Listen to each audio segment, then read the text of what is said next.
الحمد لله رب العالمين والعاقبة للمتقين والصلاة والسلام على سيد الأنبياء والمرسلين وعلى من تبعهم بإحسان إلى يوم الدين أما بعد أعوذ بالله من الشيطان الرجيم بسم الله الرحمن الرحيم اقترب للناس حسابهم وهم في غفلة معرضون صدق الله العظيم. حضرات معزز سامعین کرام، آج ہم پارے 17 کے اندر اللہ تبارک و تعالیٰ کا کیا پیغام ہے، ہم اس کو سمجھنے کی کوشش کریں گے۔ ابھی میں نے پارے 17 کی جو آیت پڑھی ہے، اس کے اندر لوگوں کو اللہ نے آگاہ کیا کہ لوگوں کے حساب کا وقت قریب آ چکا ہے، تب بھی لوگ بے توجہی کے ساتھ منہ پھیرے ہوئے ہیں۔ انہیں کہ اللہ نے اس آیت کے اندر ارشاد فرمایا کہ ہر انسان کا وقت مرنے کا قریب آ رہا ہے اور موت کے منہ کے قریب ہوتے جا رہا ہے، اور انسان ہے کہ غفلت کے اندر خواہشات کو پورے کرنے کے اندر لگا ہوا ہے۔ جب موت اچانک سے آ جائے گی تو انسان کیا جواب دے گا اللہ کے پاس؟ اسی لیے اللہ نے اس آیت کے اندر لوگوں کو آگاہ فرمایا کہ تمہارے مرنے کا وقت قریب آ رہا ہے، تم غفلت سے نکل جاؤ اور آخرت کی تیاری کرو اور اپنے قبر کی تیاری کرو، تاکہ تم اپنے قبر کی منزل میں کامیاب ہو سکو اور میدان محشر میں کامیابی تمہارے ہاتھ لگے۔ اسی لیے اللہ نے یہاں پر آگاہ کیا کہ تم یہ نہ سمجھو کہ میں جوان ہوں، میرے پاس مال ہے، دولت ہے، عیش و عشرت کروں گا، یہ نہ سمجھو، بلکہ تمہارے لیے موت کا وقت قریب ہے۔ تم حالت غفلت سے نکل جاؤ، بیداری کے عالم کی طرف آ جاؤ اور آخرت کی تیاری کرنے میں لگ جاؤ۔ یہ اللہ نے یہاں پر آگاہ فرما کر ہمیں ارشاد فرمایا ہے۔ اور اللہ نے پارے 17 کے اندر آگے ارشاد فرمایا کہ فَاسْأَلُوا أَهْلَ الذِّكْرِ إِن كُنتُمْ لَا تَعْلَمُونَ۔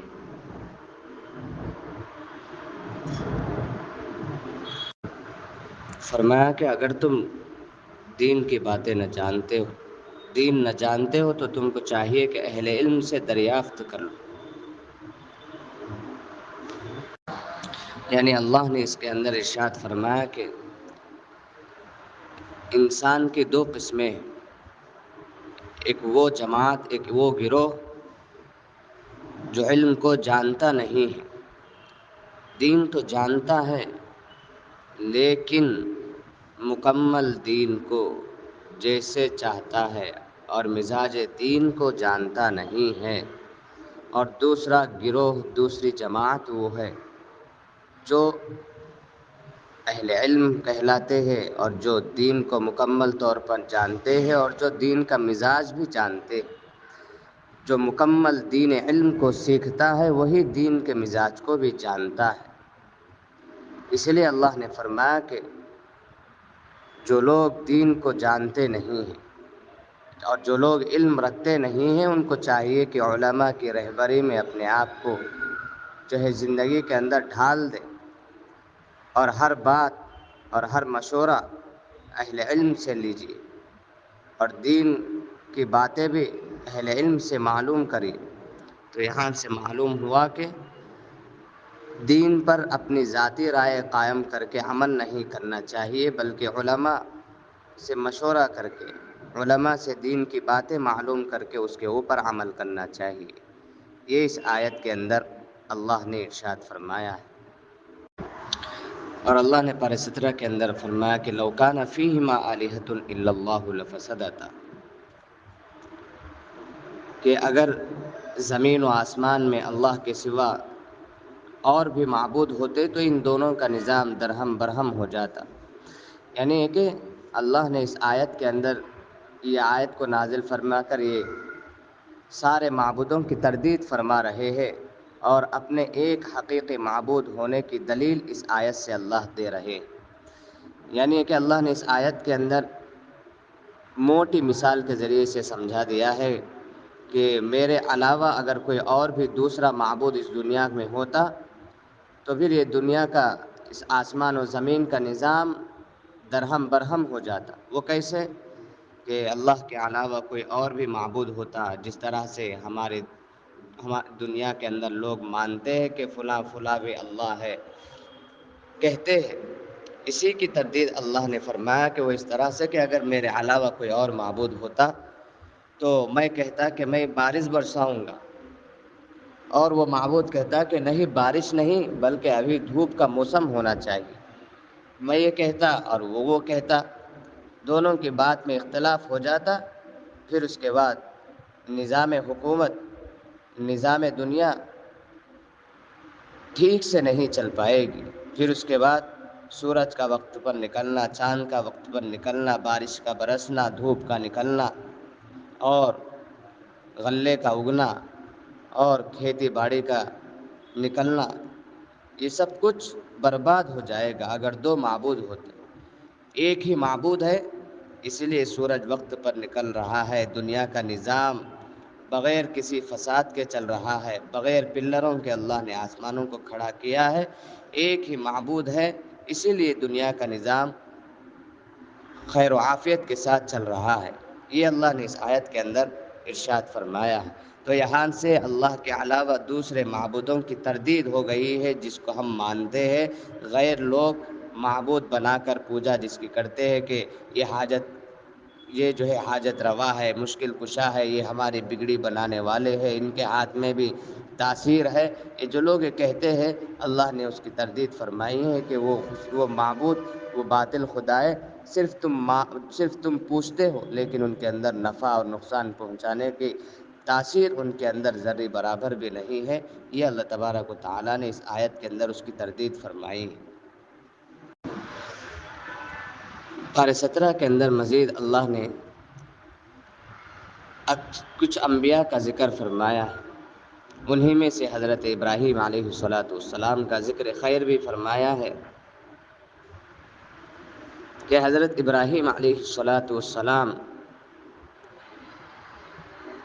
جب اللہ کی طرف سے نبی بنا کر بھیجے گئے تو آپ لوگوں کے درمیان دین کی دعوت دیتے رہے کہ تم ایک اللہ کی طرف آ جاؤ، بتوں کی عبادت کو چھوڑ دو، یہ بت تمہارا کچھ نہیں کر سکتے، نہ تمہارا فائدہ بنا سکتے، نہ تمہارا کوئی نقصان کر سکتے، اس کے اندر کوئی چیز اللہ نے نہیں رکھی ہے، خواہ مخواہ کہ تم ان کو اپنا معبود بنا رکھے ہو، اور یہ کہ تم اپنا مال خرچ کر کے ان کی عمارتیں بنوا رہے ہو اور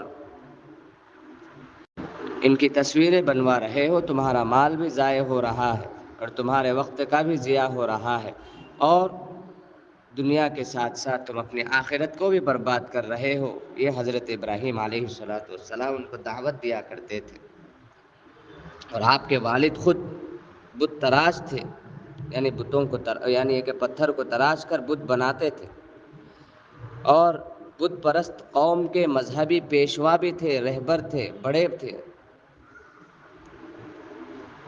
اور اس لیے آپ کو آزر کہا جاتا تھا۔ حضرت ابراہیم علیہ السلام جہاں پیدا ہوئے وہیں دعوت توحید کے کام کا آغاز کیا۔ پھر اور اس وقت کا بادشاہ نمرود تھا، جو بت پرست کے اندر ہٹ دھرمی کے ساتھ اس کے اندر لگا ہوا تھا۔ حضرت ابراہیم لوگوں کو دعوت دیتے گئے کہ تم ایک اللہ کی طرف آ جاؤ، بتوں کی عبادت کو چھوڑ دو، اللہ سے مانگنے والے بن جاؤ، سب کچھ اللہ کے ہاتھ میں ہے، لیکن انہوں نے مانا نہیں۔ اور حضرت ابراہیم علیہ السلام کی قوم ہفتے میں ایک دن مذہبی تہوار بنانے کا دن متعین کر لیے تھے، اور لوگ اس میں تہوار منانے کے لیے شہر سے بالکل باہر نکل جایا کرتے تھے اور وہاں پر جا کر اپنا تہوار منایا کرتے تھے۔ سارے لوگ ایک دوسرے کو بلوا کر تہوار منانے کے لیے شہر سے باہر نکل جایا کرتے تھے۔ تو لوگوں کو دعوت دیتے دیتے حضرت ابراہیم کو بھی دعوت دی گئی کہ تم ہمارے ساتھ چلو، تہوار منواتے ہیں، چلیے آپ ہمارے ساتھ تاکہ آپ بھی ہمارے ساتھ تہوار منائیں۔ تو حضرت ابراہیم نے انکار کر دیا کہ میں نہیں آؤں گا، اور معذرت کی کہ میں بیمار ہوں۔ پھر وہ لوگ حضرت ابراہیم کو چھوڑ کر چلے گئے تہوار منانے کے لیے۔ تو حضرت ابراہیم نے سوچا کہ ایک موقع ہے مجھے بہترین کہ ان بتوں کو میں ہتھوڑی کے ذریعے سے توڑ دوں گا، اور جو سب سے بڑا بت ہے اس بت کے گلے کے اندر میں ہتھوڑی ڈال دوں گا۔ پھر اس کے بعد حضرت ابراہیم بت خانے کے اندر گئے اور تمام بتوں کو توڑ پھوڑ دیا، اور بڑے بت کو توڑے بغیر اس کے کاندھے پر کلہاڑی رکھ دی۔ اب لوگ آنے کے بعد دیکھے کہ بھائی یہاں تو سارا ماحول بگڑ چکا ہے، سارے بت توڑ دیے گئے ہیں۔ پھر لوگوں کو غصہ آیا اور کہنے لگے کہ سارے گاؤں کی تلاشی لی جائے، کس نے توڑا ہے معلوم کیا جائے۔ پھر لوگوں کو معلوم ہوا کہ ابراہیم بتوں کے خلاف ہم کو دعوت دیا کرتا تھا کہ ایک اللہ کی طرف آ جاؤ، یہ بت کوئی کام بنوانے والے نہیں۔ اسی سے جا کر ہم معلوم کرتے ہیں۔ جب حضرت ابراہیم کے پاس آئے اور پوچھنے لگے کہ ابراہیم تم نے یہ کام کیا ہے، تو حضرت ابراہیم نے کہا کہ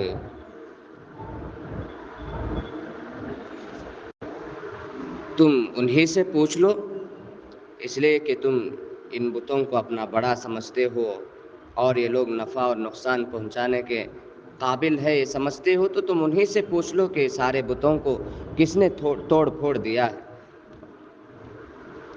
پھر لوگوں کو جو ہے غصہ آ گیا کہ ایسی بات ابراہیم کر رہا ہے اور شاید اسی نے یہ کام کیا ہوگا۔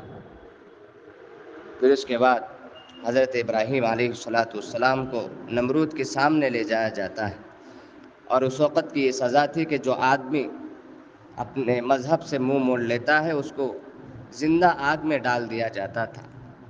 لہٰذا جب نمرود کے سامنے حضرت ابراہیم کو پیش کیا گیا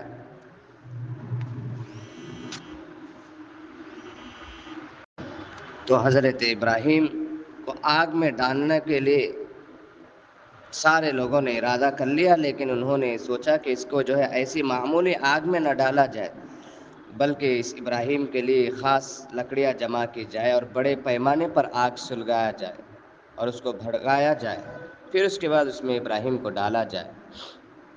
پھر اس کے بعد لکڑیاں جمع کی گئی اور بڑے پیمانے پر آگ کو جو ہے سلگایا گیا، پھر اس کے بعد اس کو بھڑکایا گیا، پھر اس کے بعد حضرت ابراہیم کو آگ میں پھینک دیا گیا۔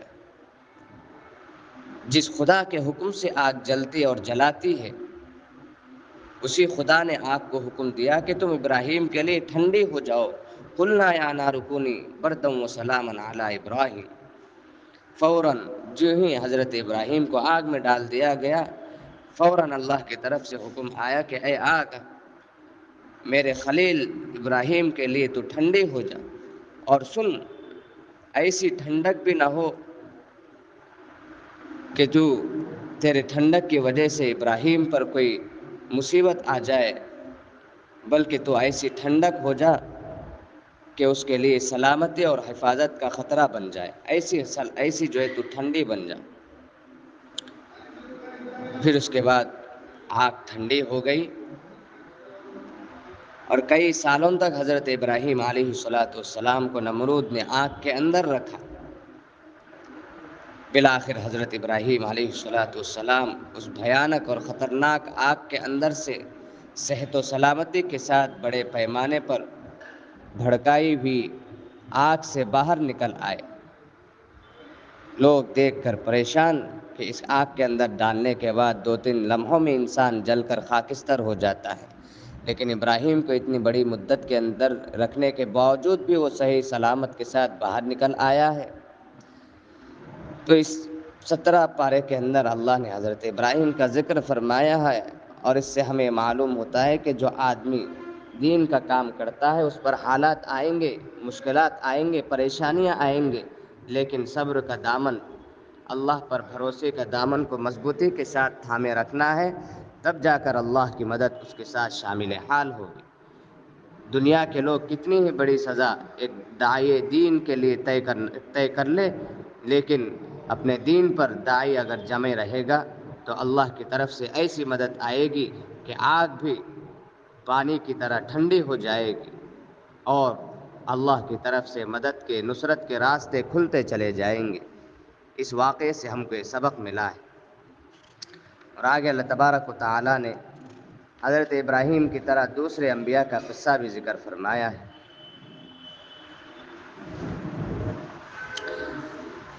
اسی طرح اللہ نے پارہ 17 کے اندر حضرت ایوب علیہ السلام کا ذکر فرمایا ہے۔ حضرت ایوب اللہ کے پیغمبر تھے، اور وہ حضرت اسحاق کے بڑے صاحبزادے اور حضرت یعقوب کے بڑے بھائی کی اولاد میں سے تھے، اور حضرت ابراہیم کی 5ویں پشت میں سے تھے۔ حضرت ایوب علیہ السلام مالدار لوگوں میں سے تھے، اور آپ کو کھیتی باڑی بھی بہت تھی، اور آپ کے پاس جانور بھی بہت تھے، اور آپ کے پاس کام کرنے والے لوگ بھی بہت تھے، اور اللہ نے آپ کو 7 بیٹے اور 7 بیٹیاں دے رکھی تھی۔ لیکن اللہ کے آپ نبی تھے، نبوت کے اندر آزمائش آتی ہے، اسی لیے اللہ نے آپ کو ایسی سخت آزمائش میں مبتلا فرمایا کہ کھیتیاں آپ کی جل گئی، اور آپ کے مویشی مر گئے، جانور سارے کے سارے مر گئے، اور آپ کا مکان دب گیا جس میں بچوں کی موت واقع ہوئی، نوکر چاکر دشمنوں کے ہاتھ مارے گئے۔ پھر اس کے بعد اللہ نے آپ کو ایسی آزمائش میں مبتلا فرمایا کہ پھوڑوں کی بیماری آپ کے جسم پر سے ظاہر ہونے لگی، آپ کے سر سے لے کر پیر تک آپ کو پھوڑوں کی بیماری آ گئی، اور وہ بیماری ایسے بڑھتے گئی کہ آپ کے زبان اور دل کے علاوہ یہ بیماری ساری جگہ پر پہنچ چکی تھی، اور آپ کے پھوڑوں میں سے کیڑے نکل کر باہر آتے تھے۔ اللہ نے آپ کو ایسی آزمائش کے اندر مبتلا فرمایا، اور اس بیماری کی وجہ سے آپ سے لوگ قریب آنے کے لیے گھبرایا کرتے تھے۔ پھر آپ کے علاقے کے لوگوں نے آپ کو آبادی سے باہر نکال دیا۔ اب آپ اور آپ کی بیوی دونوں شہر سے باہر نکل گئے، اور آپ کے شہر کے لوگ آپ کو جہاں کچرا پھینکا جاتا تھا اور لوگوں نے آپ کو وہاں پر چھوڑ دیا تھا، لیکن آپ ایسے صابر بنے رہے کہ اف تک نہیں کیا، بلکہ اللہ کا شکر کرتے تھے، صبر کرتے تھے، اور آپ کی بیوی مزدوری کر کے آپ کی دیکھ بھال کیا کرتی تھی۔ اللہ کی ایسی نیک بندی تھی۔ فرماتے ہیں کہ حضرت ایوب کی بیوی حضرت یوسف علیہ السلام کی بیٹی تھی یا پھر آپ کی پوتی تھی، یعنی کہ حضرت یوسف کے نسل سے تھی۔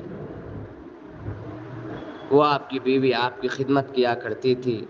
پھر اس کے بعد کئی سالوں تک اللہ نے آپ کو اس آزمائش کے اندر مبتلا رکھا۔ بعض مفسرین نے فرمایا کہ آپ 7 سال اور کچھ مہینوں تک اس بیماری کے اندر لگے رہے۔ اللہ اکبر کبیرہ۔ آپ کی بیوی نے ایک مرتبہ کہا کہ ایوب، تم اللہ سے دعا کیوں نہ کرتے کہ بیماری ختم ہو جائے؟ بیماری کیسے بڑھتی ہے دیکھیے آپ۔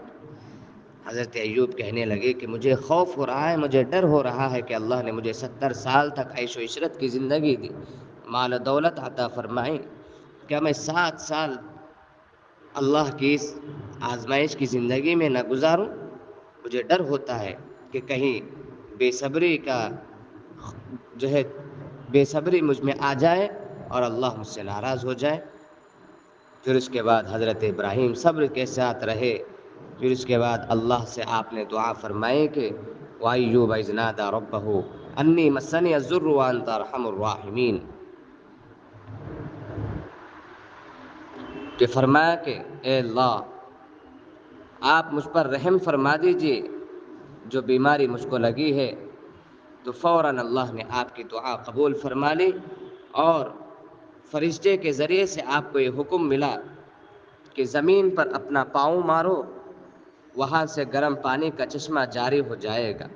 پھر اس کے بعد حضرت ایوب نے اپنا پیر وہاں پر مارا تو وہاں سے گرم پانی کا چشمہ نکل آیا۔